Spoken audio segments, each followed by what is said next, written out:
4년 이상을 기다린 끝에 새로운 터미널을 만나다. 마치 신도시에서 볼 법한 비주얼을 가진 이 건물. 전형적인 교통시설이라는 이미지를 벗어던지기에도 부족함이 없어 보입니다.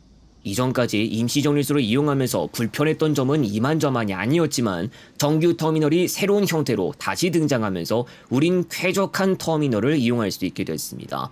새로워진 만큼 앞으로도 고속버스를 비롯한 교통은 긍정적인 방향으로 기대해 볼 수 있을 것 같죠?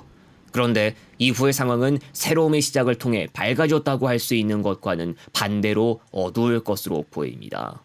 청주 고속터미널 가경동에서는 1999년부터 영업을 시작한 고속버스를 위한 터미널입니다. 고속버스 터미널인 만큼 고속버스 조합인 코버스에 소속된 운수사들만 볼 수 있습니다. 지난 6월 현대화를 마치고 새롭게 단장했는데 현대 커넥트와 같은 쇼핑 시설이 추가되고 주거 시설까지 이곳 가경동 청주고속터미널에 들어서게 됐습니다. 통칭 청주 센트럴시티입니다. 새로운 터미널이 들어서기 전까지는 지금의 터미널 건너편에 임시 정류소를 세워두고 4년 이상 운영했습니다. 인도에 설치된 간이시설에서 탑승하는 형태였고 대합실은 상가 공간 일부를 내어 운영됐으며 현대화가 마무리된 지금은 가게가 들어섰습니다. 현대화 공사를 시작하기 전에는 전형적인 터미널의 모습과 같았다고 할 수 있는데 대합실을 포함한 본관동과 플랫폼, 차량 여러 대가 주차할 수 있는 공간과 정비동까지 구성되어 있었습니다. 2021년 현대화 공사로 인해 임시 정류소로 형태가 바뀌었다가 지금처럼 현대화되는 과정에서 터미널 기능을 수행하는 공간폭이 줄어들게 됐고 정비동은 터미널 내에 없습니다. 버스들이 움직이는 공간은 이전 형태에 비하면 아담해진 것이라고 볼 수 있겠죠. 아무튼 4년의 시간을 기다려 새로운 시설을 이용할 수 있게 됐고 그런 만큼 쾌적해졌다고 할 수 있게 된 청주 고속터미널입니다.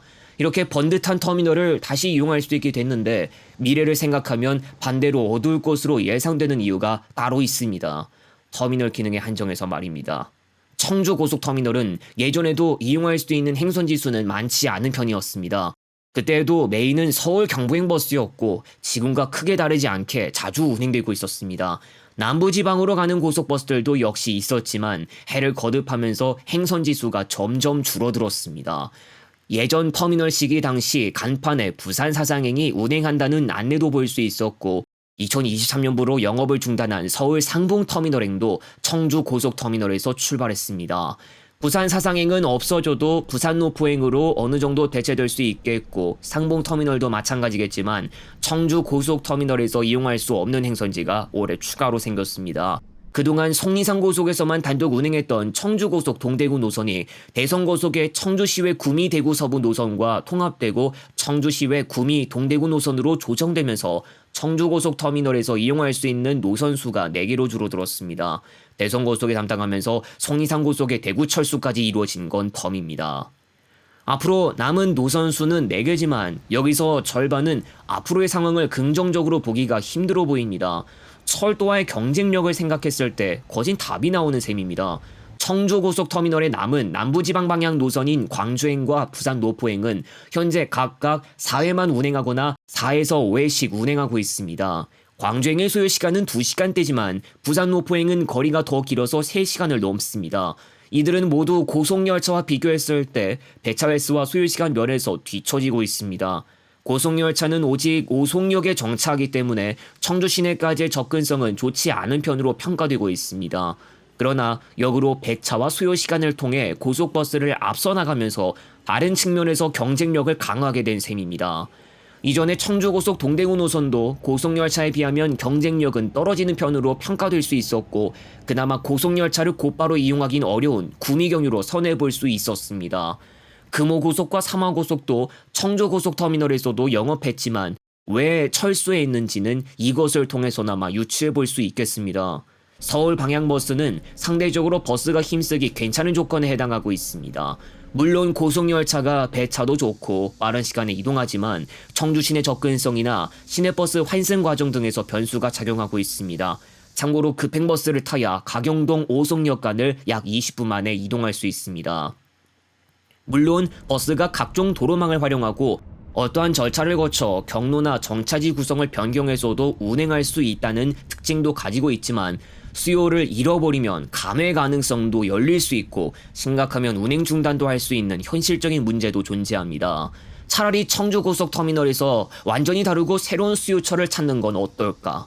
일리는 있겠지만 이것 또한 현실적으로 어려운 문제일지도 모릅니다.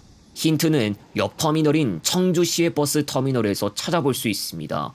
교통 기능을 담당하는 것을 기준으로 청주에서 규모가 큰 터미널은 다름 아닌 시외버스 터미널로 온갖 노선들이나 행선지가 이곳에 모입니다. 예를 들어 부산 경남 지역의 경우 해운대, 양산, 마산, 창원, 진주, 통영, 거제, 고현이 시외버스 터미널에서 이용할 수 있는 행선지입니다. 다른 지역도 마찬가지일 수 있겠으나 기존의 청주시외버스 터미널에서 이미 개통된 노선들이나 구간들이 다른 운수사를 통해 운행하고 있는 만큼 접근은 쉽지 않을 가능성도 있어 보입니다. 다만 호남 지역 노선망은 상대적으로 부실합니다. 그리고 청주고속터미널이 속리산고속에서 운행하는 지분이 많다고 할 수 있는데 동서울행과 광주행은 아예 속리산고속 단독 배차로 운행하고 서울 경부행과 부산 노포행은 타고속사도 배차하지만 역시 속리산고속에서도 운행합니다. 지금까지 수요 부족 등으로 운행 중단된 노선들이 전국적으로 여러 나왔던 만큼 만일 청주고속터미널에서 광주행이나 부산 노포행이 없어진다면 서울 방향 노선 2개만 남는 식으로 청주고속터미널에서 지방 노선은 취급하지 않게 됩니다. 참고로 속리산고속 역시 해를 거듭하면서 진출 지역이나 노선망이 줄어왔다는 변수를 생각하지 않을 수도 없어 보입니다. 청주고속터미널이 지난 6월 현대화가 마무리된 한편 청주시외 버스터미널이 올해 뜨거운 감자로 떠올랐습니다. 올해 청주시가 시외버스 터미널을 민간에 매각하는 방침을 밝혔고 시의회 본회의에서 공유재산관리계획안 수정안이 가결됐습니다. 시외버스 터미널도 가경동에서 1999년부터 운영을 시작한 터미널인 만큼 노후화와 시설 이용 불편 문제가 제기됐고 청주시는 매각과 함께 복합 개발이 타당하다고 밝히기도 했습니다. 그러나 터미널 민간 매각 방침이 알려지자 시민단체들 사이에서 찬반이 갈리는 것은 물론 전 현직 의원들이 매각 반대까지 하고 나섰고 심하게는 매각을 반대하는 인물 가운데서 2026년에 실시될 선거에 출마할 생각이라는 입장을 밝힌 경우도 나오는 등 정치 시사계까지 얽히고 설키는 복잡한 사안으로 발전하기도 했습니다.